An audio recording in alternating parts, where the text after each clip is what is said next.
Ladies and gentlemen, this is it. Stand in line for your fix. DeMarcus and Marcus in the mix, serving you yet another round of fish and grits. July 17, 2017. How's it going for you, my man? Man, it's going wonderful, going wonderful. Just a glorious Monday after okay weekend with the weather and how everything is in Houston. Oh, that's great, man. That's great. And today we have a special guest. We are going to be kicking off full intensity on the fantasy football aspect. So today we brought in writer Mitchell Renz. How's it going for you, Mitch?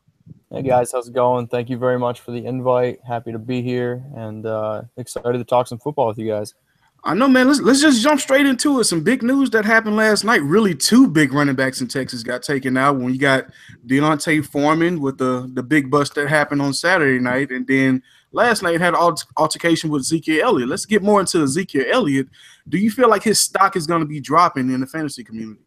I think it will drop a little bit, especially, for people who are drafting right now. There's just so many variables that we just don't really know about. And for me personally, he was always kind of my sixth guy, my top six. So I have Bell, David Johnson, and then the big three wide receivers, and then Elliott. And now with this news, that kind of still cements him in that sixth spot for me. But I think you just kind of have to wait as long as you possibly can for drafts. That's why I always recommend people drafting on Labor Day weekend. So yeah.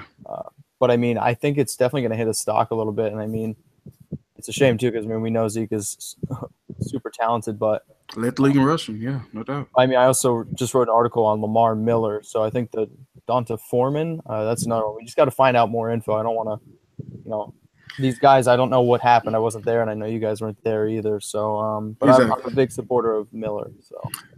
All right, with Lamar Miller, we seen last year he was top 5 as far as attempts from the rushing aspect. But do you feel like he can be leaned on this year, or do you expect a bounce back season from Lamar Miller? I definitely expect a bounce back season. You can check out my article that I wrote for fantasy footballers and for fantasy pros on why I think Lamar Miller can bounce back. And to check out all my stuff, you guys can follow me on Twitter at MitchellRenz365. But no, I think when you really look at everything that was stacked up against Lamar Miller, I think the biggest thing was just horrible quarterback play. True. The Texans were one of only 3 teams to have more interceptions and touchdowns. The other 2 teams were the Jets and the Browns. And then also you have Brock Osweiler and that whole quarterback debacle. And I could make a legitimate argument that the Texans had the worst quarterback play in the NFL last year with the supporting cast around them. And Miller averaged 21.4 touches a game. And we all know opportunity is big when it comes to volume is king. Yes. And if we can get that kind of work share again with 21 touches a game, Bill O'Brien wants to run the ball, guys. And that Texans defense might actually be better. Yes, they lost A.J. Boye to the Jaguars, but they're getting back J.J. Watt. That can't hurt. Right. No, not at all. Not at all. Well, Mitchell, just give us a little peep into the life, just your basic upbringing. Like, where'd you grow up? What tell us. I grew up in central PA in a small town called Danville, Pennsylvania. Okay. It's about 5,000, there's not a lot of people here whatsoever. There's a big hospital near me. Lived here for 18 years. Got to play college baseball at Centenary University in New Jersey. After college, I got the opportunity to play professional baseball in Germany. I played for a team called the Cologne Cardinals. I was over there for an entire year on a work visa. That was an amazing opportunity. Okay. And came back, started doing the whole fantasy gig, and I also do some digital marketing on the side, and it's a pretty good lifestyle I got going right now. Nice, man. So who's some of your favorite baseball teams, at least growing up or right now? Oh, it's the Mets. Mets all day? Mets. It's I'm a New York fan, everything. Okay. So are you a Jets fan too then? Yeah, no, I root for the Jets. I also got to work for the Jets in college, so it kind of made it. Nice, man. So what's your top 3 sports to watch live?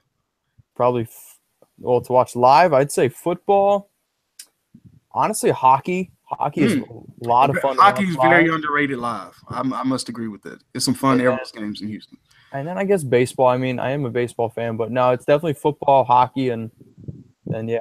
Also, I never got the chance in Germany to watch soccer game live, but man, they were insane over there.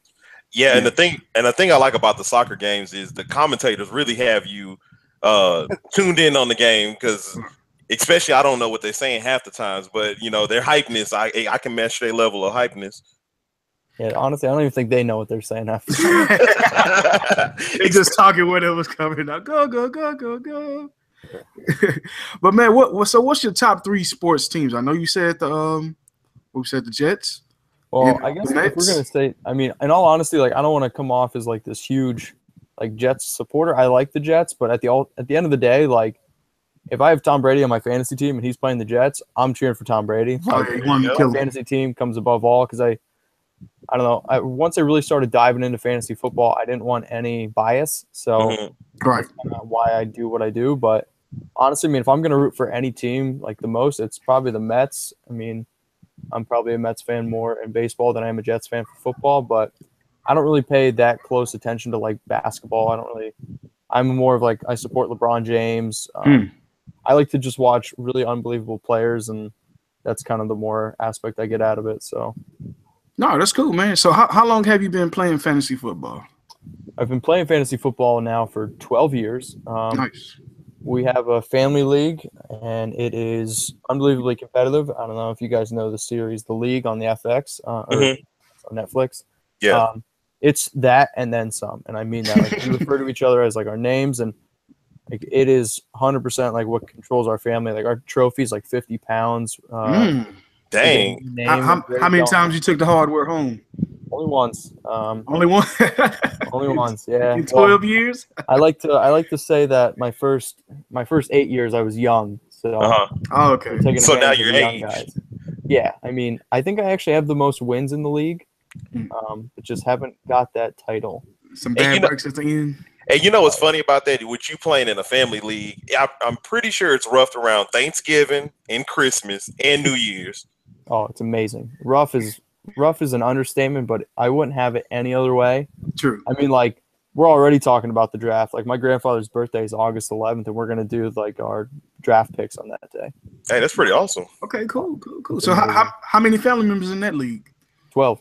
It's a family league. It's the original 12. Hey, that's awesome. And on top of that, do y'all do any side trades? Like, I'll give you my Christmas present and Brandon Cooks for some type of trade like that. Honestly, I wish we could, but no, we made it like it would never get to that point, or else. Okay. We'll be honest, with the league that I'm in with my college buddies, we definitely do that. See, that's what I was going to ask. I know some leagues that do take it that far. Like, man, I'll give you 100. One of my friends, this is how dirty he was of a player. He got two of his friends that was in the league drunk so they can do a trade for him. And I was like, you know what? That's mischievous, and we need to keep you out the league. But he was the owner of the league, so I'm like, dang. Well, the only thing in our friend league, there's nothing that can be involved money, just because I'm sure the older and older we get, some people might have more money than others. But right. But I mean, as of we go out to the bars and stuff, we make stupid bets, and what are you gonna do? That's right. Ain't nothing wrong with that, man. So you started playing fantasy 12 years ago. When did you started writing for fantasy? I started writing. It's a year and 10 days ago. So nice. The only reason why I know is because I was just on a podcast talking about it. But the day I came home from Germany, I applied to all these fantasy football websites, and the only place that responded back to me was Gridiron Experts, and never wrote, never did anything like that. But I knew I really had a passion for it, and then I just basically told them I'm going to do whatever it takes to make it to the top, and I've slowly been working my way up, and I've been very fortunate enough to meet a lot of amazing people, and it's kind of one of the reasons why I do what I do on Twitter, just because at the end of the day, we are a fantasy football community, and we're all there to help each other, and it's one thing that I've really taken strongly, because you're not going to get anywhere in life doing it by yourself. So, and it's something that I live by, and I'm glad that you guys reached out to me, and I love sitting here and talking football. Oh, we all do, man. This very interesting. So you started with Gridiron Expert. So who was the second place you started writing for? Was it Fantasy Pros or the Fantasy Footballers? Then I reached out to the Fantasy Footballers while I was in Germany. I mean, as you guys can imagine, I didn't really have many friends over there. Right. I missed my friends and family, and I really turned to podcasts and almost as like that second family or something. It was kind of like, yeah, man. It was like I could talk to them in you my can own relate head, to and it was just really. It was an amazing thing, and I was when I came back, I wanted to be a part of the Fantasy Footballers, and man, they're a fun group of guys, and I love the articles that we do there, and we have a lot of fun. And I just love fantasy football and everything that they stand for. And so I wanted to write for them. And then another 2 months went by, and I was like, I think I can do a little bit more. I have a little extra bandwidth. I mean, and yeah, I signed up for Fantasy Pros. Luckily enough, they responded back to me, and now I write for Gridiron Experts, Fantasy Footballers, and Fantasy Pros. That's beautiful, man. That's beautiful. Have you actually met Andy, Jason, and Mike? No, not yet. I will meet them. I got invited to go to the Fantasy Sports Show in Toronto, and that is August 25th, 26th, and 27th. Fantasy Footballers are headlining it, so I got invited to go to that, and I will meet them then. Nice. Are you a part of any of the Scott Fish Bowls? Yeah, I am in the Stitch division. Some of the big names that are with us is Dave Richards in ours from CBS. Oh, Sports. from CBS. Nice. Yeah, no, he's probably the only big name guy that's in ours. If we're talking just Twitter followers, then we have some musician, and I feel bad for not being able to remember his name. It's all good. I don't listen to his kind of music though. So hopefully he doesn't listen to this. That'll be bad. The one time he finally listens to this podcast, like, really, Mike. But I mean, Twitter followers wise, I'm probably the second biggest behind Dave in this musician. All right, how your team looking? You feel pretty confident? Well, Scott Fishbowl's kind of crazy. I don't know if you guys have Yeah, I heard the tight end get a point per first down. Yeah, well, everybody gets a point per first down, but I think a really amazing way to put it in perspective. So if you have a tight end who gets 900 receiving yards, 7 touchdowns, and gets 60 first downs, that's worth more than if a receiver has 1,300 yards, 10 touchdowns, and 50 first downs. Wow. So, honestly, the ultimate wild card, in my opinion, in this is Gronk. I mean, if Gronk can come out because tight ends get 2.5 points for every first down. Oh, 2.5. Ooh. And then it's also if they score a touchdown, that also counts as a first down. Whoa, so that's huge. That's 8. But I mean, there's just 8.5. It's what I mean. It's a big swing if you can find a tight end who's going to catch a lot of first downs, the yards, and then the touchdowns. So did you end up getting Gronk? Yeah, I got Gronk at pick 10. Pick 10. Okay. Oh, so you got in first round. Okay. Yeah, no, and the other I was looking at the other Scott Fish Bowls, and he was going first round every time. So the way I looked at it was if I'm going to beat 719 people, kind of going by the whole Ricky Bobby, if you're not first, you're last. That's true. Right. I was just heck, I'm here to win it. So Gronk's the ultimate wild card, and that's what I went with. Cool, man. I have Gronk. I have Odell Beckham Jr. Oh, that's really good. High on Mike Gillislee this year. What'd you get, Mike? What round did you get, Mike? Mike in the 5th round. That's a good deal right there. See, quarterbacks go really quick too because you can start 2 of them. You can start one as a flex, so it's kind of stupid not to. So I got Phillip Rivers and Andy Dalton, who both of those guys I'm very high on. So I'm high on Phillip Rivers. Oh, yeah. I love Phillip Rivers. Phillip Rivers is my man. But I was really happy to get those guys, and I got Hunter Henry, who I think has a lot of upside. A lot of potential. Yeah, I think once Antonio Gates get that record out the way, I think Hunter Henry's going to get peppered with a lot of time. And I can't see Antonio Gates surviving the whole season, honestly. No, not at all. He struggled through last year. If you want to be completely honest. He's just I don't know how he gets open. I know he still does. I had him on a few teams last year, but I don't know. It does scare me a little bit just because he is still there, and I know Rivers relies on him a little bit, but. Yeah, he's gonna get at least maybe 5 or 6 touchdowns. He bodies his opponent. His push off is nice. That's how he gets free a lot of the times. Yeah, he got that old school route. Mm-hmm. Yeah, so Mitchell, when did you create your own podcast? I see you got your own podcast also. So the owner of Gridiron Experts, he came over to me and he was like, "Hey, do you want to start a podcast with me?" And I was like, "Yeah, I mean, we can definitely think of something." He's like, "Well, let's think of a name." So I know he was a big Star Wars fan, and I always said I'm trying to build my own fantasy football empire. So we came up with the Empire Fantasy Podcast. And nice. I'll be honest, Mike does a lot of the he's the money guy. He pays the bills, I guess. He keeps the lights on, and I kind of do all the marketing for it and the other little odds and ends and whatnot with my social media background. But no, I love doing it. We have a great group. You can check out the Gridiron Experts Podcast on iTunes and SoundCloud. Beautiful. We're going to be on Stitcher pretty soon, so you can get us there. And if you like what you hear, obviously, please leave a 5-star review. That's a huge help. And the one cool thing that we have is a lot of other podcasts. I mean, I don't know if you guys have other stations, but like we have the Empire, which talks about all of fantasy football.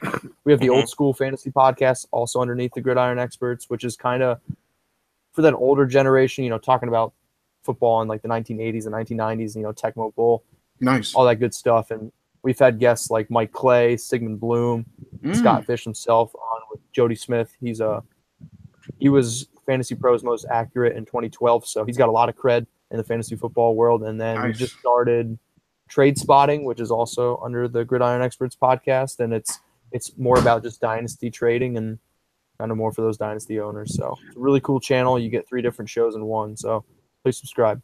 Let me ask you a question. What are some of the your favorite fantasy podcasts to listen to on, I guess, during the season or before the season to get you ready for the NFL season? I'd probably say Fish and Grits has got to be up there. There you go. Appreciate that. But besides you guys, obviously, the Empire's new, so Gridiron Experts. I also really like the Audible with Sigmund Bloom. I like them. Big fan of them. I like CBS Sports. I just like the chemistry. Yeah, they got chemistry. Dave Richard, yeah, I mean, he had me like, cracking up. Yeah, I just kind of like their chemistry. Fantasy Footballers obviously is a definitely go-to. Yeah. The Loaded Box podcast, they were the first people ever to reach out to me to do a podcast, and now I make sure I always help out those guys, and they're a fun group of guys. You guys should definitely check out their podcast. The Loaded Box. Okay. Loaded Box podcast. Yep. Definitely check out those guys. And another good one. I like Roto Underworld. I like Roto World. Man, I don't know. That's all that's coming to my mind. That's some good ones. Oh, that's some good ones. Yeah, you giving us some gold right now. Fantasy Pros. You got to check out Fantasy Pros with my guys, Mike Tags and Bobby Sylvester. See, fantasy pros and fantasy footballers are one of the 2 top that I listen to personally because I love the fantasy footballers. I always feel like I'm a part of their conversation, even though I'm not physically in the room. But they keep you really, really engaged, that you feel like you're part of the conversation and you actually know what they're talking about. And then they go year long, so you can't never go wrong. You couldn't beat that. And like the way that they are in the podcast is exactly the same way they are in real life. Like when we talk to them in our Slack chat and stuff. I mean, the guy who created the Jay Grizz account, he's one of the writers at Fantasy Footballers, and I won't give that away. But like, there's so many random times like we're all just talking, and then all of a sudden Jay Grizz comes in, and it's roars and stuff. But we have so much fun. I mean, we really do. That's nice, man. You know what? Outside of your podcast and writing your fantasy articles, is it any other interest that you have? Well, I will say, like, I work a lot, Okay. and I try to do 3 to 4 hours of fantasy football a day, so I do stay relatively busy with that. And then on the weekends, I kind of hammer that out. But right now, let's get into the fantasy season. So honestly, guys, like, I don't really have much of a life outside of this. I was able to visit my family this past week, which is really cool. And then I will go back home and visit them for my grandfather's birthday in early August. But man, besides that, I don't really do a lot more besides that. I mean, fantasy football is my lifestyle, but it's life. Fantasy football is life. I love it. I love it, man. So I got to ask you, what do you prefer? You a standard guy? You a PPR, half PPR? What do you like? 2 quarterback? What is the perfect system for you if you was making a league? Perfect system for me is 2 quarterback, half PPR. And nice. The reason why I say 2 quarterback leagues is just because quarterbacks in general are, I mean, in real football, they're the most important position. So why are they not important in fantasy football? And I do feel like they're devalued a lot in fantasy football. But they really truly are. And I mean, when you get into that 2 quarterback league, now they have value. Yeah. The way I would tell anybody who likes to do fantasy football is take off your training wheels and do a 2 quarterback league because they're so much more fun. We like to score more points. Who doesn't like to see the point values go up? And it is more challenging. It just adds more depth. You can't wait on a quarterback. You got to draft a lot smarter. Yeah. Well, so I mean, you can't. I mean, realistically, I can wait right now and get Phillip Rivers in 12th round. I mean, that's easy. That's nice. The first article I ever wrote for Fantasy Pros was a 2 quarterback article, and the top 12 quarterbacks at that time were going in the top 6 rounds. And I mean, it adds just so much more value to the draft, to the experience, to the year, and it's just more strategy. It's more strategy. I don't know. It's way more fun. And then half point PPR, I just think is a good mix in between. But I also like when running backs get points with touches. Yeah, exactly. Add more value to running backs. Yeah. Oh, like a point per carry. Okay. Yeah, 0.25 for carry. That's how I do it with my friend league. And I like what you were saying with the 2 QB leagues because it makes you think a little bit outside of the box when going, I guess, approaching a matchup. Because honestly, me and DeMarcus, my co-host, we play in a 2 QB league, and I really had to dumpster dive. And Brian Hoyer really panned out for me on a 3-game stretch when he was playing for the Bears last year. And it's just crazy that you can find the type of value he can give you QB1 value, and you never would have expected Brian Hoyer to do that for you. So I always like that too. That's what I mean. I mean, for those 3 weeks, while Brian Hoyer, I think it was averaging like 331 yards and he had 6 touchdowns and 0 interceptions during that time. So, I mean, when you can find that, but even over the last 3 years, there's been over 40 quarterbacks in the NFL, each of the last 3 years, to at least have one QB1 season, which really, really shows that you can stream quarterbacks. And I know it's one thing that we really hype on at the Fantasy Footballers, and it's one thing that they will be talking about at the Fantasy Sports Show, is the ability to stream quarterbacks and to go QB leagues, because you can do it. It's so simple. If you have 12 teams, let's be real. You're still going to have probably 10 quarterbacks on the waiver wire. Yeah, exactly. They're not going to be hoarding quarterbacks like that unless they have like caps on. You're going to have guys like Tyrod Taylor on the waiver wire. Tyrod Taylor is in my top 15, but there's going to be people who don't have Tyrod Taylor. There's going to be people who probably don't draft Wentz and Flacco, even though Flacco is my mortal enemy, but I would take him once in a while. What you got against Flacco? I got to know. He just stinks. When he had that Super Bowl run, that was the luckiest run of all time, easily. He had a great defense, a solid running game, and ever since they paid him, the Ravens have stunk, and that's exactly. Well, they kind of destroyed that team after they won. They let everybody go. I don't even know who they actually kept. Yeah, they couldn't pay. It's not like that 100 million just broke them like that. Outside of Joe Flacco, I think they just got cheap. They didn't want to keep nobody. And that's what happened with Joe Flacco demanding this huge contract when he doesn't have it. He Jay Cutlered the team, honestly, in my opinion. Yeah. If you want to be truthful, he Jay Cutlered the team because they are. He's the modern day Jay Cutler. If you want to be honest, with a ring, yeah. With a ring, yeah, something that Jay Cutler will never get. Yeah, not at this point. Now that he's an analyst for Fox Sports. I believe so. That's out the way. But man, who are some receivers you think gonna have a bounce back year in the fantasy community? Well, it's funny you guys give me this question because I'm actually writing an article right now. Hopefully it's going to be coming out in a week for Fantasy Pros on just some bounce back wide receivers. But I won't give you all the names that I'm doing because then obviously I won't. Of course. But I really kind of like Sammy Watkins. He's up there. The reason why I like Sammy is because let's just talk about. So I'm going to bid on talent. From a talent standpoint. In the 2014 draft, he was taken ahead of guys like Mike Evans, Odell Beckham Jr., and Landry from the Dolphins. So you were talking about a deep wide receiver class, and we look at that class and we're like, man, that's a great class. Just imagine if Watkins could do it.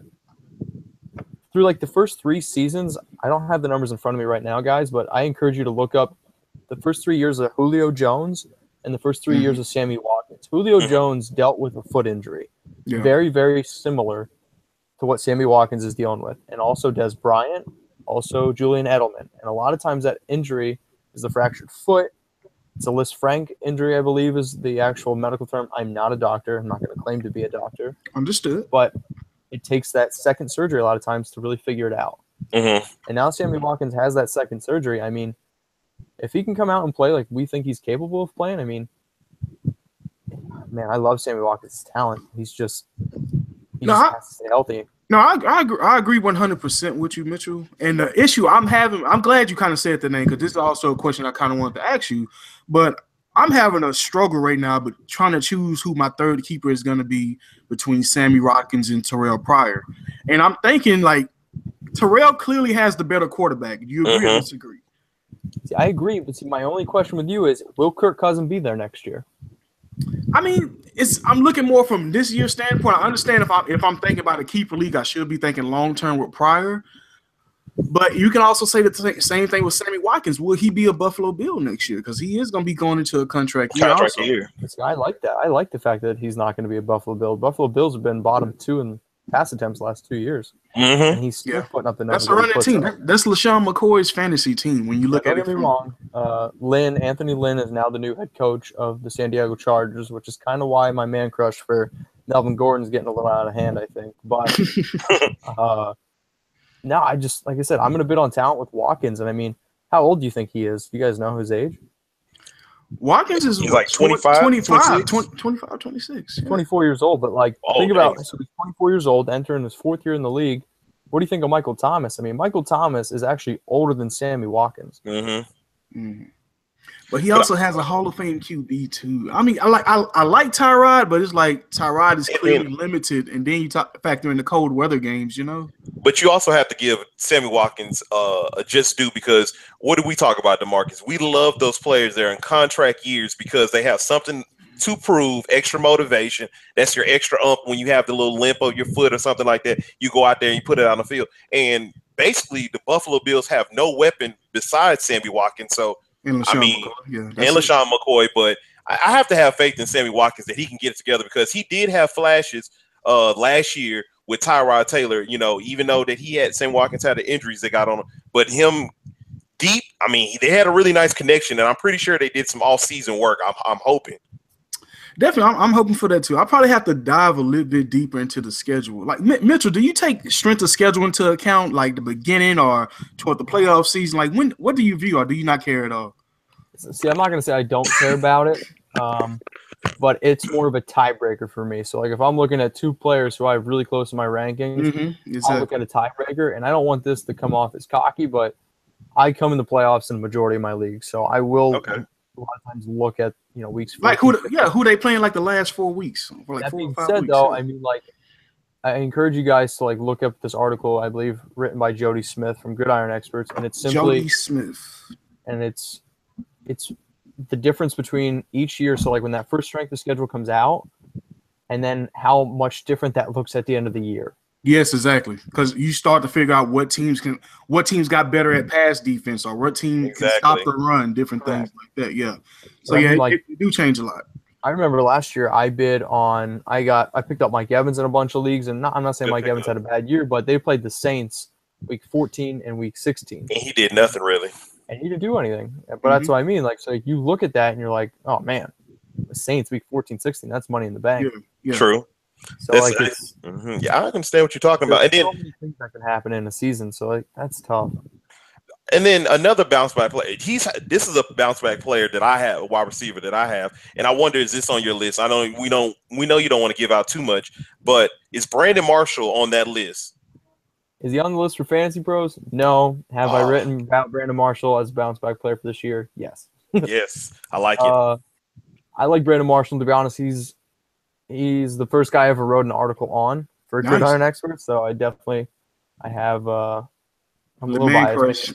Yeah, I don't want to say man crush again, but it's definitely up there. I mean, the year he put up with the Jets, I can see why. I mean, I have a man crush on Brandon Marshall. Touchdowns. I was 16 touchdowns.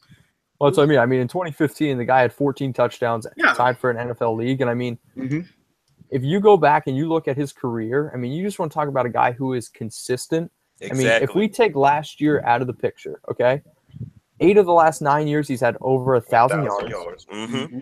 And I mean, he's always been just an amazing touchdown threat. Mm-hmm. He's always had, I think he's had over 100 catches 5 of the 9 years. Mm-hmm. When he first gets with the team, it's the Bears, the Dolphins, the Jets. In that first year, he just puts up ridiculous numbers. I encourage you to look him up. I don't have him in front of me. But, I mean, let's look at last year as just the anomaly. I mean, the Jets had, I believe, 16 touchdowns, 25 interceptions. It's by far the worst touchdown to interception ratio in the league. I mean, Ryan Fitzpatrick threw more interceptions in one quarter than the Patriots did the entire season. I mean, let's think about that for a second. That is. When you say it like that. I love Marshall from a talent standpoint. I don't know where all the targets are going to go for the Giants. I mean, I believe Eli's career high completions is 373. So, I don't know. He's just never been a guy who's really completed a lot of passes, but I think he does have – he always has that chance to get 10 touchdowns. And let's not forget, Brandon Marshall has never made the playoffs. Like, the dude wants to make the playoffs. Yeah, he's hungry. And what's And what I like about Brandon Marshall, to add to what you said, is because Brandon Marshall, Eli is the best quarterback he would have played with in his career. And we saw with, True. like you said, 2 years ago, what he did with Ryan Fitzpatrick, who became the quote unquote Ryan Fitzpatrick that we all know, the turnover machine last year. You seen that Brandon Marshall and Eric Decker had a huge contribution to making him looking great. And I'm telling you, half the bad passes that Eli throws to Odell Beckham, he catches it. I think Brandon Marshall is that type of talent. He catches the uncatchable. That one catch that he had on Ryan Fitzpatrick when it was dang near on the floor, he picked it up and grabbed it and took it to the house. And I'm just like, I have to see that Eli should have his most efficient year as a QB with all these weapons around him. And True. Brandon Marshall, you can't double cover anybody. So I'm pretty high on Odell and Brandon Marshall and Sterling Shepard, honestly.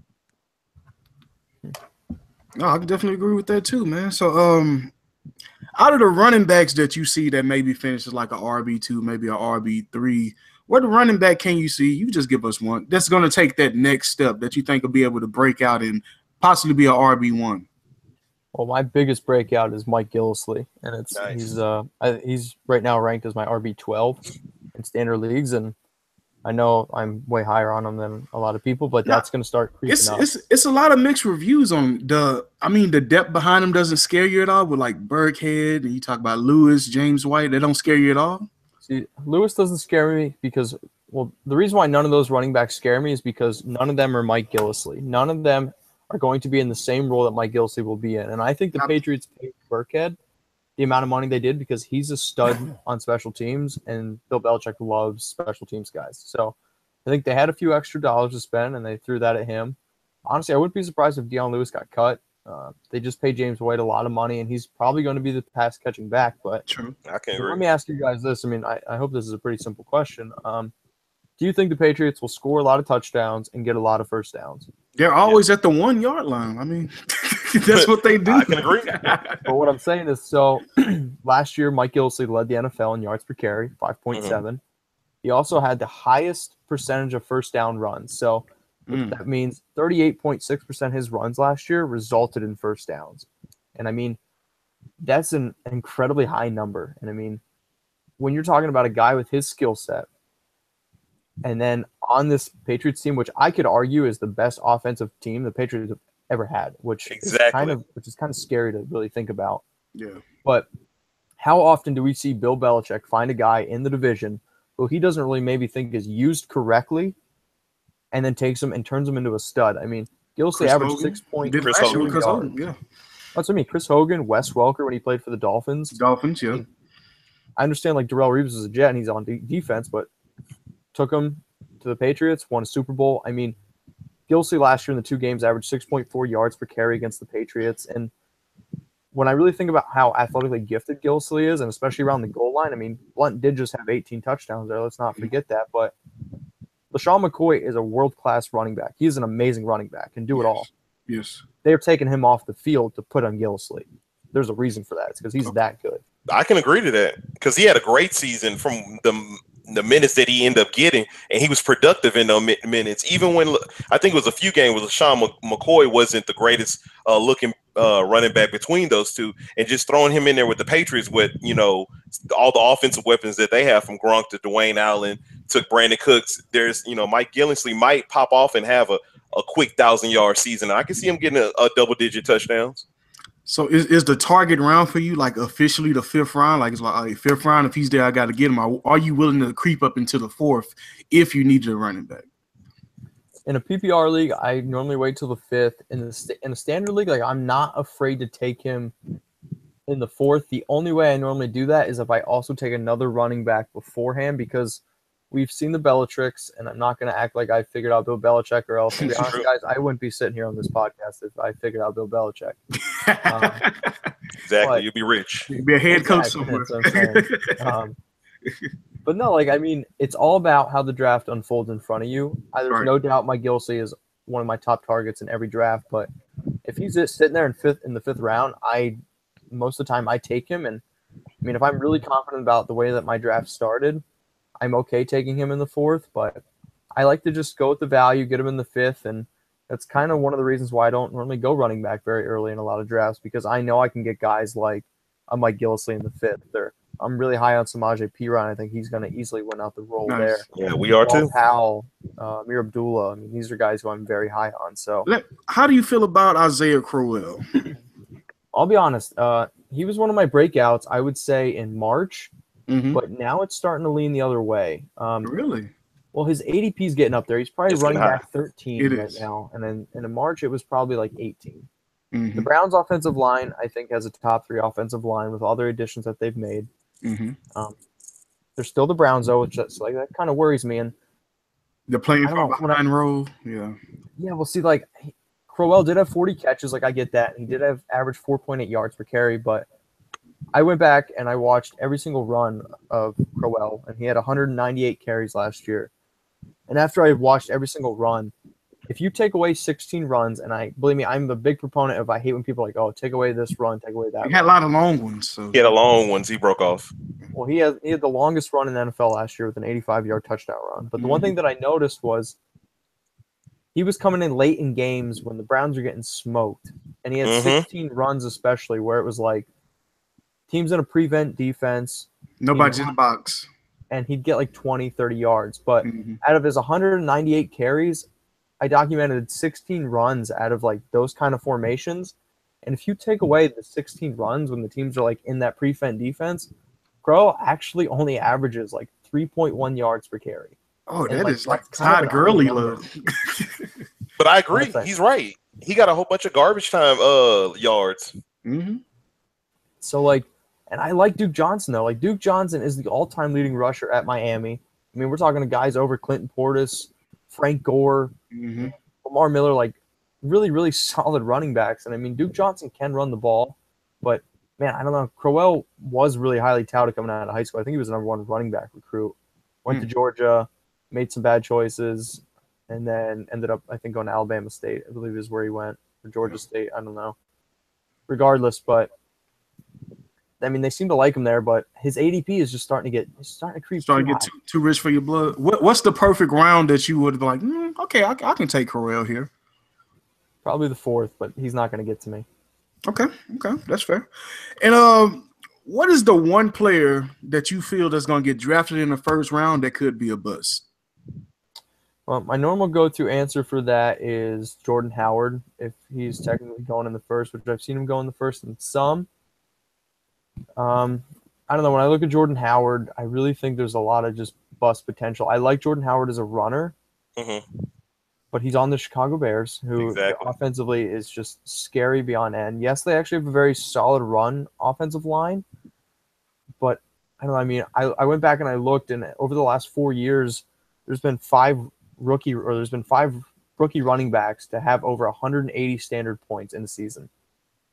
They're Doug Martin in 2012. Jeremy Hill in 2014, Todd Gurley in 2015. That's bad company. But so I mean, but then it's like Ezekiel Elliott. We don't know what he's done, and now it's Jordan Howard. Yeah. I mean, Doug Martin went from averaging 4.6 to 3.6. Hill went from 5.1 to 3.6. Gurley went from 4.8 yards per carry to 3.2. And I think Gurley's situation is very similar to Howard's, just because Howard's got nothing around him. And I mean, now you're looking at teams have an entire offseason to scheme for you, and if anybody thinks that they're not going to just scheme for Jordan Howard, like, you're crazy.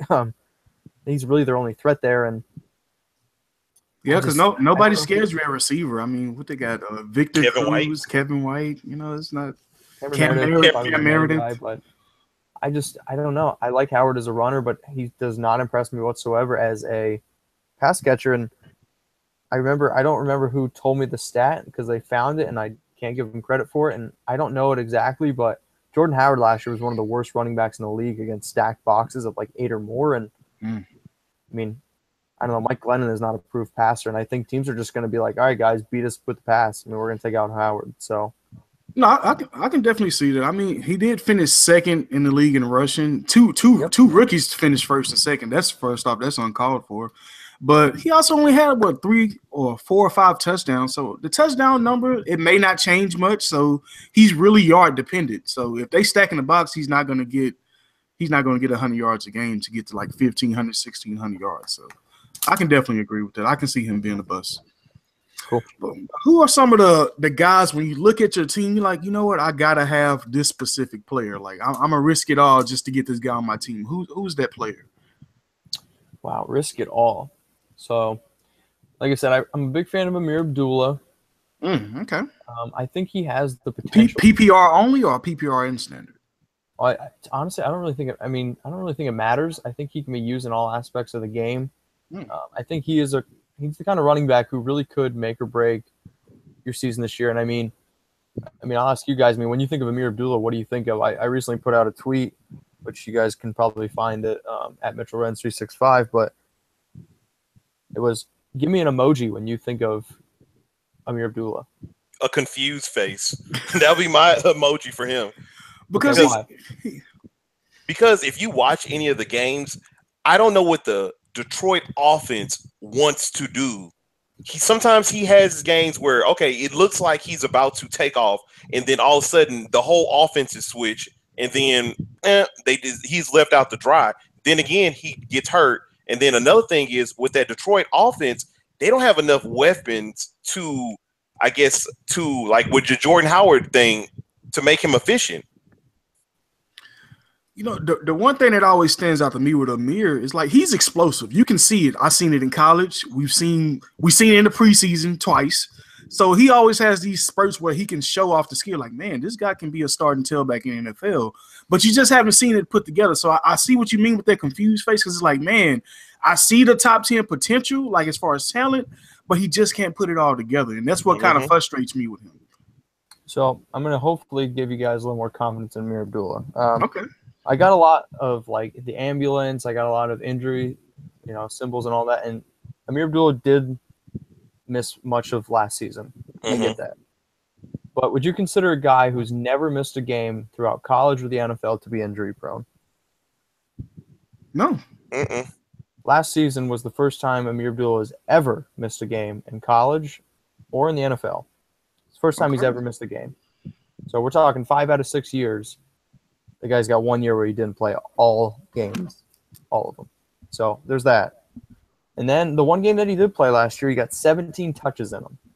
I think he had like 5 catches for 57 yards and a touchdown. And then I think he had 12 carries for 67 yards. So the Lions are willing to try to get him those 17 touches a game. That with Amir's explosion, I like that a lot.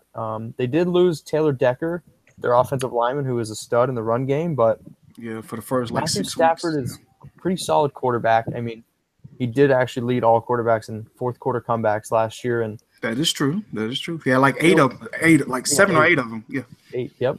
And Theo Riddick's coming off of 2 bad wrists. The Detroit Lions were ranked dead last in rush attempts last season with 350. Zach Zinner? No. That's what I mean. They didn't have a single running back that had over 4.0 yards per carry. And the thing that I really think just heightens the fact that they believe in Amir Abdullah is how deep was this year's running back class in the draft? And they took none. Yeah, it was very deep. We seen Samaje Perine go in the 4th round. Deontay Foreman drop in the 3rd. So yeah, they did fall. Cook and Mixon in the 2nd. So yeah, it was very deep, and they took nobody. And it's because they believe in Amir Abdullah, and it's because Amir knows, like in the NFL, if somebody gives you 3 years and you don't produce after 3 years, you're gone. Exactly. Yeah. And he's going to realize that he's like, hey, man, I got to play this year. I got to get my money. Because realistically, for a running back, you have one payday. Yeah, true. Go out this year, or else he's not going to have that opportunity to ever get that payday. Yeah, 2nd contract or nothing at running back. I can agree with that. So what's the target for Amir? Is it like 6th, 7th? I normally try to get him like in the 6th or 7th. Yeah, he will start to creep up though. I have confidence in that once the more and more reports come out that he's going to be there, more of their workhorse back, if you will. But so if you knew that one of them was going to come back on the swing, Amir Abdullah or Gillislee? I'd take Gillislee. Gillislee all day? Okay. Just because I have more confidence in the Patriots and that role. Even in PPR, would it still be Gillislee over Amir? Honestly, I think it would be just because I just think Gillislee he's already been heightened that he's going to be the guy who gets the goal line and he's going to be the guy who gets the first down carries. Because it's like that's pretty much penciling in like 10 touchdowns. So that's what I mean. If he's the guy who runs the ball when they're winning, I imagine they're going to be winning a lot. So I just think Gillislee's going to get more touches and more work and more quality work than Amir, because I mean the Patriots just have a better offense. So Yeah, I believe they ran over 200 plays with the lead, so I can definitely agree with that. What round would you take him in? Abdullah? Yes. I mean, yeah, I guess I would take him in round 6. I mean, that's kind Okay. of been my strategy. I normally try to go wide receivers pretty early in most of my drafts. But then I like to go. I mean, the wide receivers who I target a lot late are like I love Willie Snead. There you go. I'm high on him too. I heard he creeping into the 4th round, man. I've been seeing his ADP Really, rise and rise. Yes, I've been seeing a 4th round ADP on him recently. A lot of That's pretty high. I wouldn't take him. I wouldn't take him probably in the top 6 rounds. He was normally the guy I would target like 7. 7 and 8, yeah. Yeah, he been going real high. In a couple of drafts, I think John Brown going to have a bounce back season. I'm hoping he does. John Brown. I hope so too. It's a lot of targets in Arizona for him to get. What about J.J. Nelson? I mean, I can see him taking John Brown role if he can't stay healthy. See, I mean, when you hear the reports, and like I said, I don't like to try to sit here and act like a doctor because I'm not. No, I mean, you hear enough to where you feel like you comfortable with the analysis. So go ahead. Exactly, but like when I hear the medical doctors in Arizona say we're confident that we figured out his sickle cell trait, that's positive. That's positive. I mean, like what more can I ask for? And I mean, that's true. I remember reading an article last year, or it was written last year, when he had like a cyst on his spine and he was having a lot of big time issues with it. And once he had that drained, like he said, like literally the next day he felt so much better. And I mean, we don't realize how just unbelievable athletes that these guys are. And when they take just a few days off, or if their body isn't up to peak performance, I mean, getting banged around that they do, especially with a tiny guy that he is. I mean, yeah. But when I'm writing about John Brown right now, and I'm reading all sorts of reports. So when he was coming out, I mean, he was being compared to guys like T.Y. Hilton, Antonio Brown. I mean, Bruce Arians even compared him to Marvin Harrison. I mean, like we're talking elite guys who are very, very small, but John Brown's route tree is incredible. Amazing, yeah. They said he could be as good as Antonio Brown. I like to see that. What's I mean? I mean, you want to talk about like athletically? He's actually more athletic than Antonio Brown. That's what I've heard. But Antonio Brown is just a craftsman. I mean, John Brown get in and out of his cuts with the best of them. So if he starts just to get that, you know what I'm saying, that repetition behind him, staying healthy, he could be a monster. And good for David Johnson. Yeah, that is true. Keep him out the box. There you go. But man, do you have a particular draft strategy? It sounds like you're more of a zero RB person, but I don't know if you true to the zero RB. So you just go in and just try to fill out the draft, or how do you usually work it? The one thing we always say to fantasy footballers is you want to be water, which I'm sure if you guys are listeners, you know what that means. Exactly. I'm a big fan of tier-based drafting. So what I do before every single draft is I make tiers for all my quarterbacks, running backs, wide receivers, and tight ends. And basically, most of my leagues, to be honest, I do more 2 QB leagues or super flex leagues. So it's a little different. But if I'm going to go into a draft, like let's say just a standard PPR league, and I have my tiers with wide receivers and running backs, is normally the positions I take the first 3 rounds. I mean, if I have a tier 1 guy at running back and a tier 2 guy at wide receiver, I'm going to take the tier 1 guy at running back. And I just kind of work my way down through the draft. And I mean, if you know the people in your league, sometimes you can kind of maybe figure out who you're going to take and whatnot. So you can always try to gain value. But I like to try to get wide receivers and running backs predominantly early and in a single QB league. I mean, I know I can wait on a guy late. One of the proponents of being able to wait, I really am a big fan of waiting on Ben Roethlisberger and Tyrod Taylor. I think they match up very well. Play Big Ben at home and then Tyrod when Big Ben's on the road. Yeah, I like that. I like that. Right there. So when do you usually feel comfortable taking that quarterback? Is it going to be automatically after 10, or if you see a steal there like the 7th, 8th, or 9th, will you jump on it, or just rather wait? Well, it's all about, like I said, it's all about value. I mean, if Aaron Rodgers is staring me in the face in like round 4, round 5, like, man, I don't know. It's hard. It's hard to pass on them. Yeah, it doesn't happen in normal leagues. Like in some of the expert drafts I've done, I've seen Rodgers going like in the 6th. Like, I'm not kidding you. And I think it's it just gets to like more of a pride thing. Like honestly, like it's just kind of annoying. I'll be 100% honest. I can agree because that is annoying. So like, I've seen him like fall in that, but I mean, if I was like in just a normal league with just other people, I would say like 4th round, I would try to grab like Rodgers or Brady. But if I can't get Brady, Rodgers, or Breeze, I'll wait. Crazy value. Yeah, I'm just because I can make an argument from quarterbacks. Then if Luck's healthy, if Luck's healthy, he's like in his own tier for me. But then that's true. Quarterbacks 5 through 18, I think last year were separated by like average like 30 points or something like that. Like it was crazy. So I'll wait. Okay, I can agree with that. But man, I know we talked about the Zeke situation earlier, but who do you feel is the best of the top 3 backs? So, there was a report actually came out today that David Johnson could get 30 touches a game. Oh, I love it. Which comes out to about 480 for the season. In case you guys wondering. Won't draft him again, ever again. But no, Arian said that would be 20 runs and 10 catches a game. So, wow. It's literally an NFL. The NFL record for receptions in a year is 143 by Marvin Harrison, I believe. So I don't think that's going to happen. Even though David Johnson did rank on Pro Football Focus's highest best wide receiver grade between all running backs and wide receivers. So, but I don't know. I definitely think Johnson is due for some touchdown regression. He had 20 last year. He did average 3.9 yards per carry over the last 8 games of the season, so I think he might have, started to wear down a little bit. For me, though, it's between Le'Veon Bell and David Johnson. He's not really in it. Cowboys lost 2 huge parts of that offensive line, which I think is going to hurt more than what people realize. And I think he honestly will get suspended a game or two, just from what I've been hearing and just how the NFL is with just image in general. Like they don't care about the players or anything. They just care about their image. So they care about the shield. That's what it's all about. So I think in that regard, that'll happen. But Le'Veon Bell last year averaged 157 total yards a game, which is the most of all time. If he averages that out for a 16-game season, he beats Chris Johnson's record, I believe, by 2 yards. Mm-hmm. And Le'Veon Bell only had, I think, 6 touchdowns last year. So if his touchdowns can go up a little bit, and we're going to see something that we've never seen before. Ben Roethlisberger, Le'Veon Bell, Antonio Brown, and Martavis Bryant all in the field at the same time. It's never happened before. I hope so.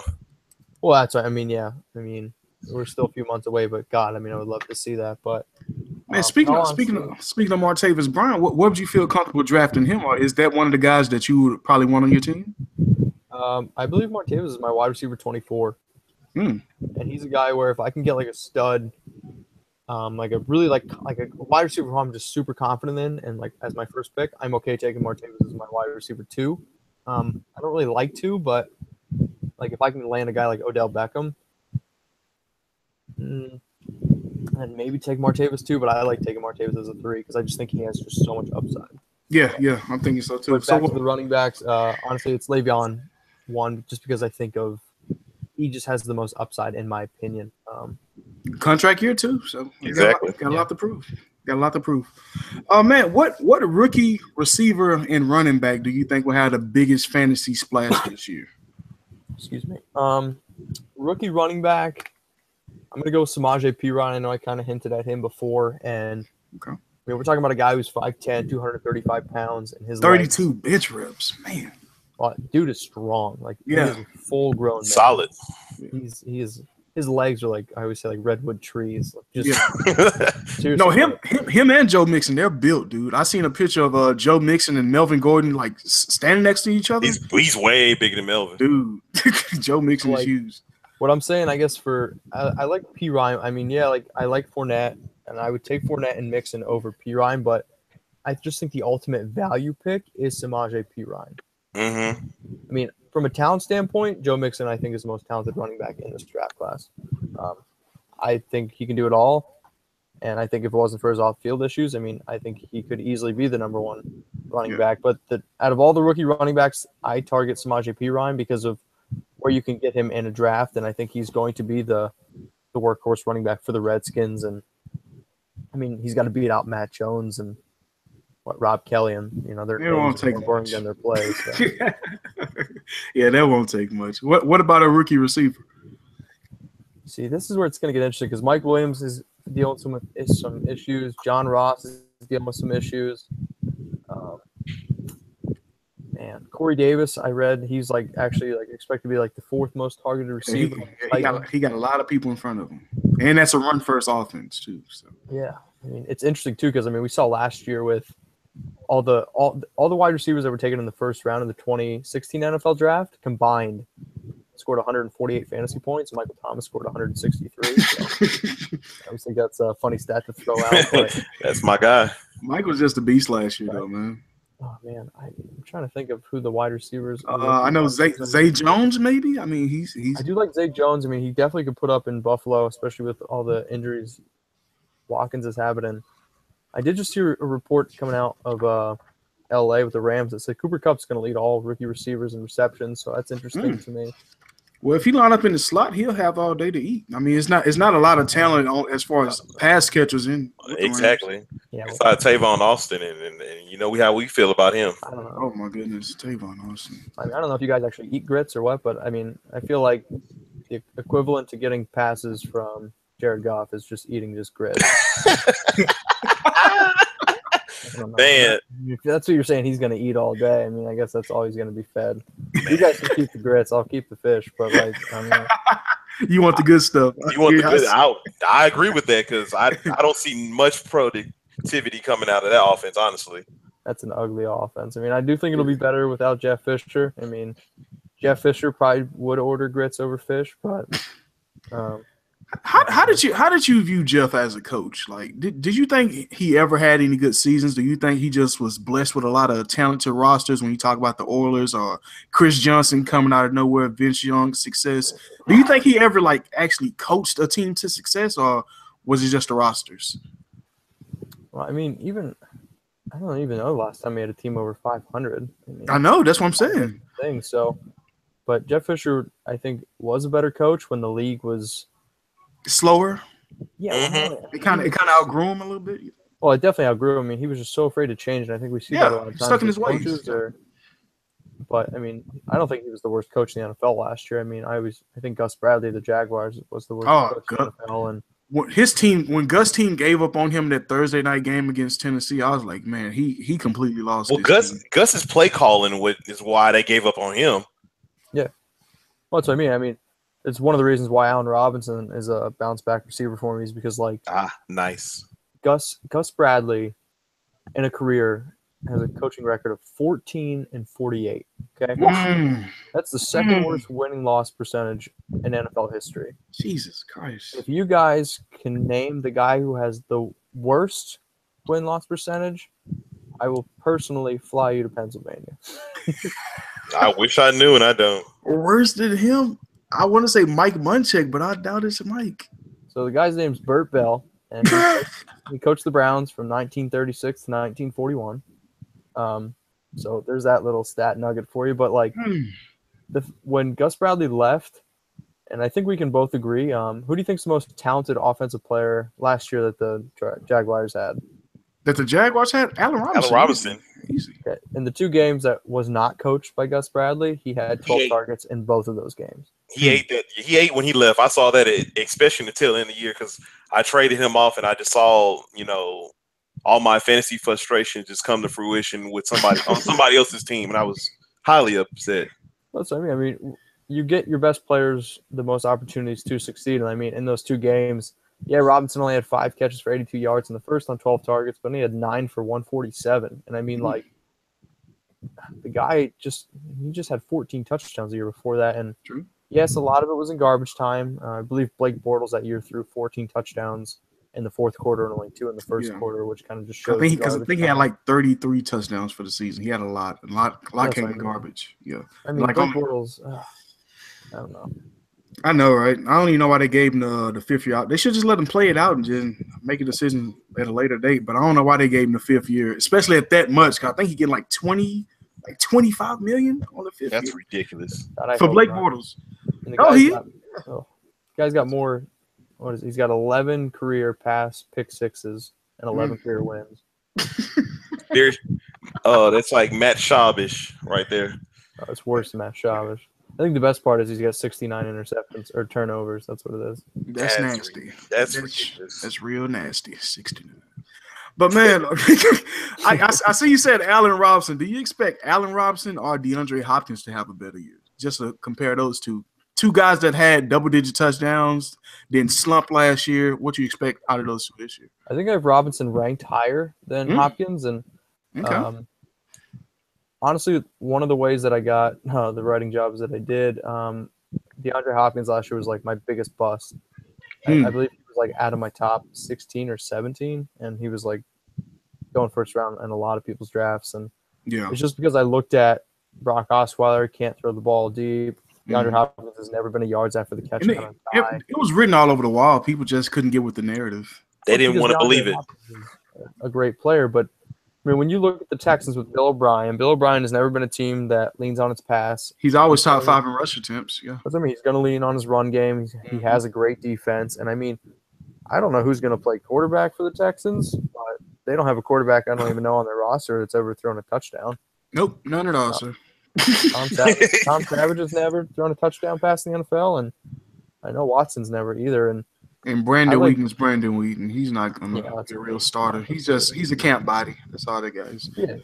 I mean, like Savage, though, I mean, he's not – is he really that much better than Brock Osweiler? I mean – Not by – I mean, Savage has good command. I watched Savage through the years. I went to a lot of Texans preseason games just to get a good eye, just to see how Savage operates. He has good command of the huddle, but I don't know if his body's NFL ready, and that's the major concern that I have. And then also he doesn't throw the inherent passes like Brock Osweiler does. Just like, why are you throwing it to that guy who's double covered? I don't see. But I mean, I agree with you. I mean, man, Hopkins. I'm not high on Hopkins this year either. And what do you think of Watson? I mean, you guys are down in that area, right? I'm higher on Watson than I am on Hopkins this year because like you said, if Deshaun Watson comes in, maybe, but from a fantasy standpoint, I'm not looking for DeAndre Hopkins to give me the type of numbers that he's probably projected to get drafted. Yeah, and that's the problem that I probably have because everybody want Watson in there expecting that DeAndre going to take this step as far as fantasy is concerned. When me personally, I want Tom Savage to start the whole year. We're talking about a contract year. You want to see what he's at least made of. I mean, you spent draft capital on him. You don't know if you're going to bring him back next year. Then if you bench him halfway through the season, you pretty much lost him from a mental standpoint because it's like, man, I got benched for a rookie and I've been here 4 years. So you got to at least see what Tom Savage got, let Watson rest, and give Tom Savage his 16 games. If he get hurt, then you just got to write him off and put in Watson. So I mean, I think a lot of people just think Watson's going to be the starting quarterback, and even if he is the starting quarterback, that's not the case. That's what I mean, yeah, like you said, even if he is, yeah, go ahead. But his arm strength, Watson's arm strength right now, if he's a starting quarterback, would be the weakest arm in the NFL. Yeah, there's only three quarterbacks in the NFL. Starting quarterback. Yeah. Tyrod Taylor is like 50 miles per hour. Dak did it with like 53 miles an hour, and Watson's under like 40. Like he's like 40, 48, 49. Yep, that's exactly what he came. So, do you expect any rookie quarterbacks at all to have a fantasy impact, or you think they are just going to be just sitting back watching all the veterans play? Yeah, I would expect most of them to sit back. Honestly, the one guy who I think has the most upside is Pat Mahomes. You think they'll move on from Alex Smith this early? I don't think they'll move on from him. I think he has the most upside. Like you want to talk about a guy who just has pure arm strength. It's Mahomes. Yeah, he can let it rip. I mean, you could honestly make an argument that Holmes has the strongest arm in the NFL right now. Yeah, I mean, he was throwing. I think before he got drafted, he was throwing like 65 miles per hour. That is bananas. No, that's what I mean. Like the dude can chuck it. And I mean, I watched it. He threw a ball 78 yards in the air. I mean, that's just ridiculous. With the flick of a wrist, he can do it. He can do it off the run. He can do it staying in the pocket. I like the variety of throws he can make, standing still or on the run. That's probably what impresses me the most about Pat Mahomes. If he can learn behind a guy like Alex Smith, and we can say what we want about Alex Smith, but he's a good field general. That's what I mean, and that's what Mahomes needs. He needs to learn how to be a field general, and he's got Andy Reid, who's had great success with the quarterbacks, and Mahomes has every single physical aspect you could ever imagine in a quarterback. You can just get the game together, learn a little bit, get better footwork. Dude could be scary good. Yeah, and then I saw reports that Alex Smith is really showing out in practice. I mean, out there on the field. Showing out. Well, last year he had career high 3,502 passing yards. So what? It was 3,700 yards this year comes out. I can agree, but I'm just like, I hope Alex Smith has a better year than what people expected, because I expect him to have a bigger bounce out back year because the whole running back situation, and I feel like they're gonna have to lean on Alex Smith more than they have than normal. So that's why I'm kind of high on him, not like super high, and I'm not drafting him in like the 10th round. But if he's there around like round 11, I'll take a flyer on him. I can't trust him. Oh man. Poor Alex Smith. Man, what running back do you expect to have a better season, AP or Marshawn Lynch? That's a good question. Marshawn Lynch is ranked higher because he has a starting role. Mm-hmm. If you told me right now Adrian Peterson is going to be starting running back on the Saints, I would probably say Adrian Peterson. I went back and I watched Adrian Peterson's tape from last year for the fantasy footballers. You can find that as What's on Tape, Adrian Peterson. And I watched every single run, and it's such a small sample size, but in runs where Adrian Peterson got more than 2 yards per carry, and the reason why I went with that is because last season the Saints offensive line averaged 1.9 yards before contact. So when he got that, basically 1.9, Peterson averaged 5.7 yards per carry. Now, like I said, only 6 runs. Okay. Only 6 runs, guys. So it's yeah. But when I watched the tape, I was like, all right, this guy is still – They got legit. he's Adrian Peterson. Like, I understand, like, he's 32, but honestly, 32-year-old Adrian Peterson is better than I would say most of the running backs at, like, 27, 28. True. And, I mean, the Saints are in a dynamic offense, and, I mean, Peterson, his entire career has been just – I mean, he's honestly probably been the best running back the last 10 years. Easy, yes. Hands down, but yeah, he can't really catch the ball, which I understand that, but that's not going to be the game that he needs, to do. But he had a career low in yards per carry, but 51% of his carries last year where he was hit behind the offensive line. And I mean, I just don't think that's fair enough to put last season on this guy. And I mean, the article I kind of ended with, we need to listen to history because history can teach us a lot of things, whether it's in real life or fantasy football. And the previous 2 years where we doubted Adrian Peterson, dude just went nuts. Yeah. So, almost broke the record one time off injury. So that's what I mean. So it's, man, I don't know. It's a tough one. It's a tough one. It's a tough one. I understand. But, man, let's talk about this one. In a dynasty league, if you were starting out, what running back would you want long-term if it was half PPR, for instance? So between Peterson and Lynch? No, like rookie running backs. Fournette, McCaffrey, Perrine, Joe Mixon. Oh, it's Mixon for me. It's not even. I just because I think Mixon is the most dynamic running back, and I think he's. I mean, yeah, McCaffrey's the best pass catching running back, and honestly, I mean, I've read plenty of reports where they think McCaffrey was the best receiver in the entire draft, but Joe Mixon, the dude he's a big guy. And he can catch, and he can run, and he can do just so many things. And I understand Jeremy Hill's still there, and I understand Giovanni Bernard is still there, but Jeremy Hill is so washed up. It's disgusting. It's terrible to watch him run. Well, it truly is. I mean, he had he's got 30 touchdowns the last 3 years, and ever since his rookie year, my God, he's been terrible. I mean, last year he averaged, I don't even know what yards per carry, but in the games where he didn't play the Cleveland Browns, he's like at 2.8 yards per carry. Look at his game log. Look at his game log of every team. It's like the Cleveland Browns. He had 9 carries for 167 yards, and then the other game where he had over 8 yards per carry, and then every other team is under 3 yards per carry. It's sickening, really. He can't hit the holes, and he can't catch out the backfield. So, but even Bernard's coming off of another torn ACL. Averaged I think he averaged 3.7 yards per carry, and just that offensive line is not any good. But I think Joe Mixon is just such an amazing athlete, and I think the fact that the Bengals were willing to take Joe Mixon in the second round, come up and get him, with all the other stuff that's going on with Joe Mixon, you only do that if you're willing to really put this guy on the field because. He's good, guys. He's the best running back in this draft class, and I truly believe that. And I mean, it's just his off-the-field issues and why they have Pac-Man Jones being a role model for him. I don't really understand that one. No one understands that. right? But I mean, my God, I mean, if this kid can put it together, I mean, he's seriously built like Le'Veon Bell, and he can do the things that Le'Veon Bell can do. But like, he's a little stronger. He just needs that opportunity. He's made for that division. I can definitely agree with that. That division's tough. Yeah, it is. Man, so what's one of the best fantasy team names you've seen so far this year? Have you seen any creative ones? Well, see, I'll be honest with you guys. I don't like the team names that have an NFL player's name in them. And the only reason why I say that is because a lot of those are generated from Google. Mm-hmm. So I'm not a fan of those.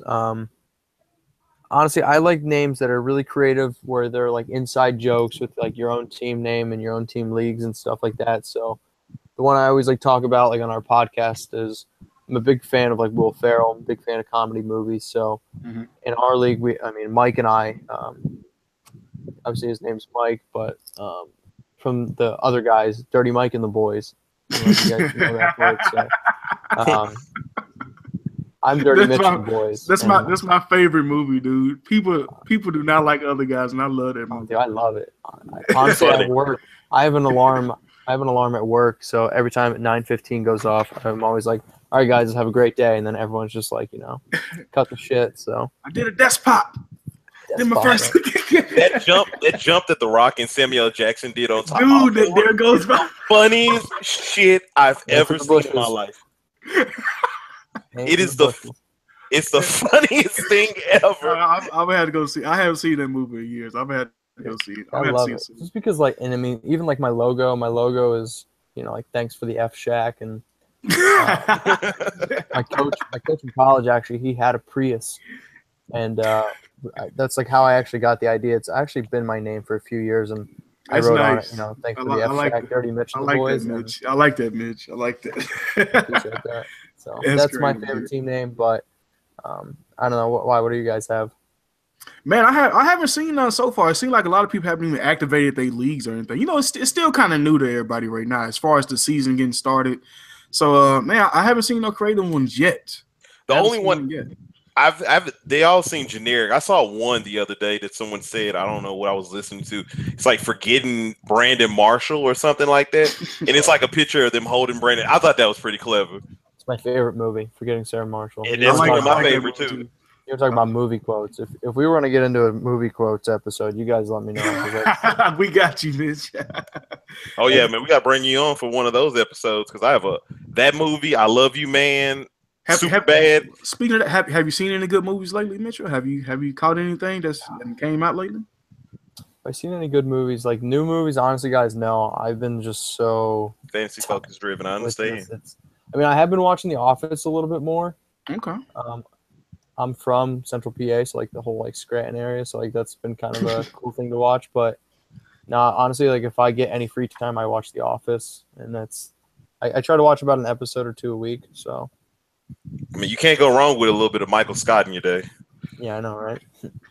All right, man. I want you to create a fantasy super team for us. 2 quarterbacks, 2 running backs, 2 receivers, tight end, 2 flex. Just either people that you feel are going to finish high at the position, or just personally what you want your team. What would you want your team to be? So I saw this when you guys were talking to me before. So I can pick any combos of any players. Any. Yeah. Don't matter. So like my 2 quarterbacks could be Rodgers and Brady. Yeah. There you go. And then how many running backs? 2 running backs. Give me DJ and Bell. Okay. How many wide receivers? 2. 2. It's definitely Antonio Brown. And then I think I'm going to go with upside of Julio Jones. Okay. I guess Gronk is my tight end. Then 2 flex. 2 flex. What kind of league are we talking? Standard or are we talking PPR? Let's go half PPR. All right, I appreciate that. Oh boy, this is where it gets tough. I'll go AJ Green. That's great. That's a great pick. Like that one. And I'm gonna go unconventional. I'm gonna go Melvin Gordon. That is unconventional. Now, I got to ask you, why would you put A.J. Green over Jordy Nelson? I just want your perspective on that. Or Mike Evans. I feel like they kind of tie. Yeah, all 3 of those players are kind of tied into the same tier. So for me, it's consistency or well, if AJ Green, like last season, AJ Green was like on pace to be, I believe, the number one receiver in fantasy football. And when he plays 16 games or more, I think, or 16, I can't play more than 60 games. I mean, it's like more than 15 games. He averages like 90. I think it's like 98 catches, 1,300 yards, and like 11 touchdowns. Just I don't know. I think honestly, out of all those players, I mean, it's tough to say that AJ Green's the most talented out of all those guys, but I mean, I could easily make the argument for it. It's not far fetched. That's what I mean. And I mean, yes, Mike Evans is the new and up and coming guy, and Jordy's 32, and it's tough with Jordy just because, like, man, the dude is so consistent when he plays, and I mean, he's getting targets from Aaron Rodgers, and like honestly, I was actually when I was doing my rankings the other day, I actually thought about putting Jordy at 5 and AJ at 4 and moving Evans to 6, and I've been having some issues with Evan and Green in the past, but I think Evans is going to lose some targets. I mean, they did just add Jackson, and I'm a big fan of Chris Godwin and OJ Howard, Cameron Bray. Oh, I love OJ, man. Oh, yeah, Bray, my favorite. Like even like last year, Evans, when that defense started playing better, Evans, I believe the first 8 games averaged 13 targets a game, and then that went down to 9. After they start running the ball, you know, like you can see the difference from a fantasy point aspect. The running backs was getting all the points. They were getting the rush yards and the rushing touchdowns.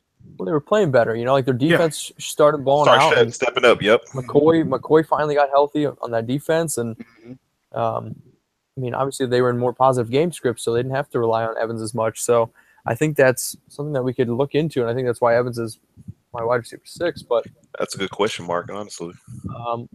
Andy Dalton last year was the only quarterback in the NFL to throw for over 4,000 yards who didn't have 20 touchdowns. So I think touchdowns-wise, he's going to have a positive regression. And true. If Tyler Eifert can come back, could be a huge weapon, and John Ross is going to be able to stretch that field. And Joe Mixon, man, I mean, he is dynamic as they come out of the backfield. And I don't know all that stuff. See, I'm not crazy about Boyd, I'll be honest with you. Oh, so you're not a fan of Boyd? Okay.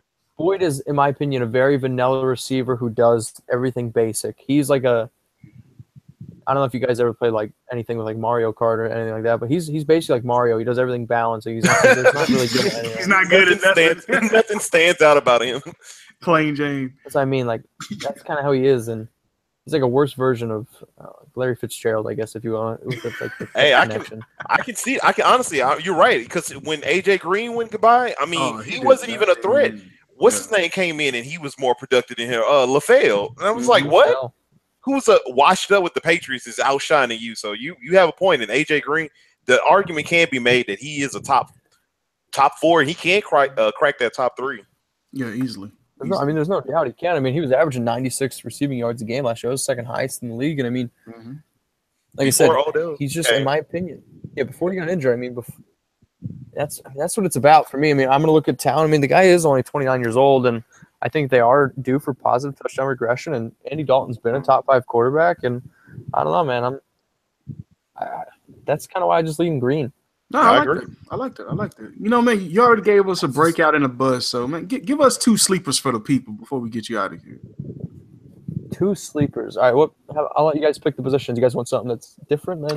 Go ahead, Marcus. Give him a few positions. I want the sleeper to be tight end. Go for tight end and give us a tight end and give us a running back. Okay. How deep of a sleeper do you want? You want to go really deep? Or? A sleeper that can give you some fantasy production. Someone that you can top 1 potential. Exactly. Somebody that you did not think that, like, what is it, Crabtree last year? Or Cameron Bray. You know? Exactly. Okay. For me, it's probably Jack Doyle. I like that. I like that. Jack Doyle of the Colts, and the reason why it's Jack Doyle is throughout his career, he's actually had a 78% catch rate. Nice. On that sounds elite. It's like 118 targets. Like, I mean, that's very high. They just got rid of Dwayne Allen. He's now with the Patriots. And the other reason why I think I could go even deeper with the sleeper is Eric Swoop. I want you to remember that name. He's the other tight end for the Colts. And the reason why I give that is because the last 2 full seasons that Andrew Luck has been able to play, so 2014 and 2016, the tight ends those years have had 16. Like the top two tight ends in those offenses have had 16 touchdowns and 18 touchdowns. I agree. Luck throughout his career has shown that he loves to lean on tight ends, and Jack Doyle and Dwayne Allen did split a lot of time last year, and I honestly think Jack Doyle could be pretty close to that 8, 9, 10 touchdown mark this season. I mean, I would say probably around like 650 yards, but like I think he's a legitimate guy to get around like that 9, 10 touchdown rate. And I mean, I don't know if he'll ever get to like that point where we saw Eifert that one year come out with like 13 on not as many targets, but Right. he's a guy who I definitely think could win a few people some leagues. Jack Doyle. Cool. He looked great last year. He did. He looked real very good last year. For that When stretch Wayne of, out, yes. When he went down, and Moncrief went out, yeah. When it was Yes, just sir. T.Y. and Jack Doyle, oh yeah, they dominated. fantasy footballs were hyping him up. Mm-hmm. For sure. And then what was the other position you guys wanted? The running back. A deep sleeper for running back. It's a good question. I'm trying to think of the guys who I have in my rankings right now, how deep I can go with you. Okay. Sorry, doing a little dead air space, so I'll try to. Oh, go ahead. this Take your up. time. Oh, it's all good because we know that you're higher on Mixon, and then you're higher on Samaje. Yeah, I mean those guys are up there higher for me. I think the normal Bilal Powell's definitely a guy who I like. If we're honestly gonna go like super deep, then I think it's gonna be. I love Jamal Williams of Green Bay. For the He's a Packers, yeah. Exactly. We're high on him too. So yeah, sure, we'll go Jamal Williams because I did just draft him. Even honestly, like here, honestly, probably the best one I think for deep sleeper. I'm starting to fall more in love with the James Conner, running back of the Steelers. I mean, we've seen how much work running back Steelers, like the running backs get. Even like when Le'Veon Bell goes down, like we see D'Angelo had a few RB1. breakout games. But even like when D'Angelo didn't play, Fitzgerald Toussaint, I believe in the one game that he got the work, it was like 19 touches. It was like the playoffs, like the fantasy playoffs. Yeah. Yeah, I remember that one. For sure. So, like, I mean, we've seen how much work that team gives their running backs. And, I mean, the James Conner story is an amazing story. And he's a guy that I root for. I mean, he was a guy that battled cancer, and he's from Pittsburgh. So, like, the town loves him. And I will say, like, from a talent standpoint, I don't always see it. I don't think he does anything special. But, to be honest, coming out of the draft, neither Le'Veon Bell. Le'Veon Bell was nothing crazy with, like, spark score. He didn't really do anything like that. He was just a solid football player, and that's kind of what James Conner is. And with that offense, if something, God forbid, were to happen to Le'Veon Bell, Conner could step in and just be, I think, an absolute stud. And when we see a lot of these handcuff guys, like, I mean, let's think about like Tevin Coleman. He's like top 30 running back. Derrick Henry, he's like a top 30 running back. And, I mean, those guys you have to invest some serious draft capital. And Yeah, I like understand. Giving away starters at that point. Yeah. Exactly. And I mean, honestly, Connor's going almost for free right now. And I mean, if I could draft Le'Veon Bell, who has easily suffered with injuries, I could get that kind of handcuff late. I mean, that could be a serious ticket late in drafts. So yeah, that's for free. That's a free cuff. I like that. And we also don't know how long Le'Veon Bell tends to sit out with this contract hold. Yeah, I would hope he doesn't sit out because, to be honest, I don't think he has I don't think he should, for the simple fact that Steelers. I don't know what's a good way of saying this. They really had his back in a whole bunch of situations that he brought up. So correct. I agree to that. Yeah, that's actually probably a better way than I would have phrased it. But yeah, like you said, I mean, he's already dealt with a whole bunch of his own stuff, and the Steelers kind of like stuck with him. And I mean, you don't see that. Not that you don't see that too much in the NFL these days, but a lot of times the people are so afraid of Roger Goodell and his wrath that even like coaches a lot of times like hide behind it. And Steelers were not afraid to say like, hey, this is our guy. We support him. And as soon as he comes back, he's going to be our guy. And he was. So I think Le'Veon owes him that. Nice. I can agree with it. Yeah, nice. Man, you gave us a lot of good information today, dude. You got me pumped just to go. I want to draft tomorrow. Like after talking to you, dude. Like I'm ready to go. I'm ready to get at it. But man, we appreciate you coming by. You didn't have to take your time out just to talk to us regular guys, but we really did enjoy your time, Mitchell, and we hope you enjoyed yourself too, man. Yes, sir. Yeah. No, guys, I had a lot of fun, and you're not regular. Believe me, I'm just as regular as you guys. I just have I don't know, just whatever, I guess. Man, before we get out of here, go ahead and give us your plugs one more time. They got you on Twitter at Mitchell Renz 365, and tell us the name of your podcast and everything again. So you guys can listen and subscribe to my podcast on iTunes and SoundCloud. Just search Gridiron Experts, and if you like what you hear, please give us a 5-star rating. If you have questions about fantasy football or you're just looking to kind of get into the industry, I know, please write me an email at mitchellrenz365@gmail.com. I'll answer your questions and just kind of tell you my story, how I broke in, because like I said before, it's all about helping each other, and I'm more than willing to do that. And check out Fantasy Pros, Gridiron Experts, and Fantasy Footballers, where you guys can find all my writing. And yes, please check out fantasyfootballtshirts.com. Okay. It's a amazing website for like fantasy football apparel, and we got some awesome coffee mugs there and some pretty cool stuff. You guys check it out. Let me know, and I can probably hook you up with my promo code. Maybe we'll see if you guys are nice enough to invite me back. But Mitch, you can come back anytime. Anytime, my man. You the primary focus when it comes to fantasy, my man. Oh, all right. I'll keep you guys to that. No, follow me on Twitter at Mitchell Renz 365. And honestly, guys, thank you very much. You're two fun guys. I will be honest though, from looking at your icons down at the screen, I have yet to figure out who's who. I'm DeMarcus, and that's Marcus over here. Yes, DeMarcus is the one with the little smaller, squished up face, and then it's me. I'll be honest, you guys look very similar with these icons. Maybe next time we can like talk, I can figure out who's who, because Marcus and DeMarcus are even, man, you guys got way too close to names. It's like, hey, we tied to this game. Man. And then when we bring you back for our fantasy show that we're about to kick off, then we'll have another Marcus on there. So it's actually three of us, so it's just two of us. You really gonna be confused, Mitch. But man, like I said, once again, we appreciate you coming on, and definitely we'll look forward to talking to you again, man. But as for now, this has been Fish and Grits with Dirty Mitch and the boys, and you guys have just been served. Y'all enjoy.